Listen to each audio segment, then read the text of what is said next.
We first met in December of 2016 at the gay bar in Regina. Cade was actually sober and I was drinking, and I had ripped my tights and I was a little upset about it, and Cade came over and he was coming to my assistance. When we first kind of started dating and Cade was still transitioning, he, I think, did represent more as a female. And so when we would be in public and stuff like that, people would misgender Cade and it would really upset him. We would be like out for supper or something and the waitress would come over and be like, anything else for you ladies? And such a little thing that comes out of her mouth, but at the same time they would walk away and you'd look at Cade and his eyes are just all teary and you can tell he has a lump in his throat, and I'm just like, it's okay. It's not a big deal. And that definitely doesn't happen anymore. Like, Cade, I think, presents fully as a male now.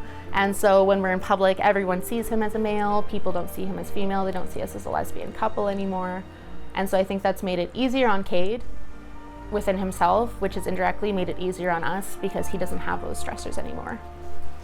I feel like it still does take me a while to this day to tell people it's something that's big, and you never know how someone else is going to react. Like, it could go so many different ways, and in that moment, it just takes a while to build up the courage, I think, to come out and say something like that and share that part of your life.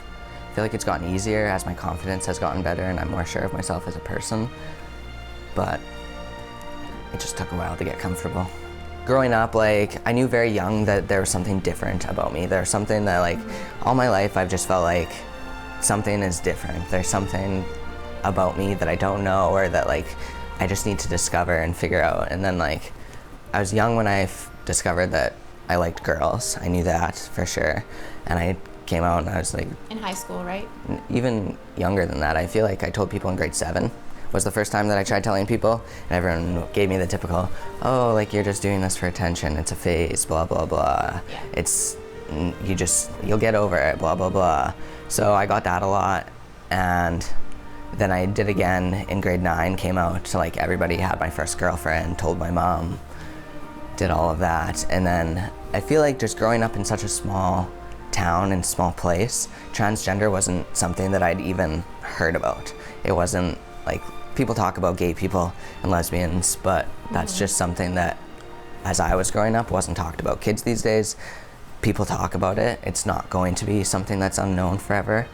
But, like, at the time, I had no idea. And if there wasn't the internet, like, I would never have found myself, I don't think. And that's one of the things that did definitely help.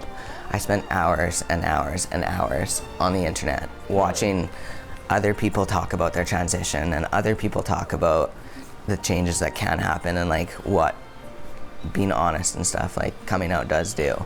I didn't really think it would affect me so much. I knew it was going to affect me in the sense of the way that I had to portray myself to others, and there was going to be a lot of questions about transgender because, you know, we do live in Regina, Saskatchewan, and there isn't a lot of publicity or even, you know, support for people that are transitioning or transgender in general. But between, like, myself and Cade, I didn't really think it would do a lot, just because Cade and I have a very good friendship on top of a relationship. So regardless of the relationship side of things, we are best friends too. And so it was a lot easier to go through things like that with your best friend than it is to go through things like that with someone that you're just in sort of a relationship with, I guess. With cisgendered males, sometimes you feel like you're just, you know, he's your boyfriend. But with Cade, he's both, I guess. She's been a great support.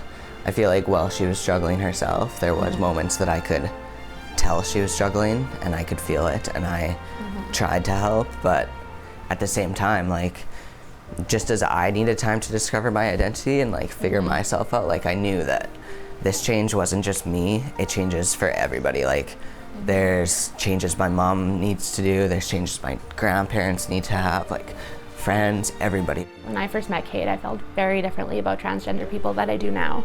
When I first met Cade, even just, like, personality-wise, people are different. Like, I have always felt that, like, I wouldn't, you know, like, some people don't need to make the transition, you know, like, why can't you just be happy the way you are? But if you really do have someone in your life that is trans and you get to know them, like, they really just can't, you know? Like, it's just not an option.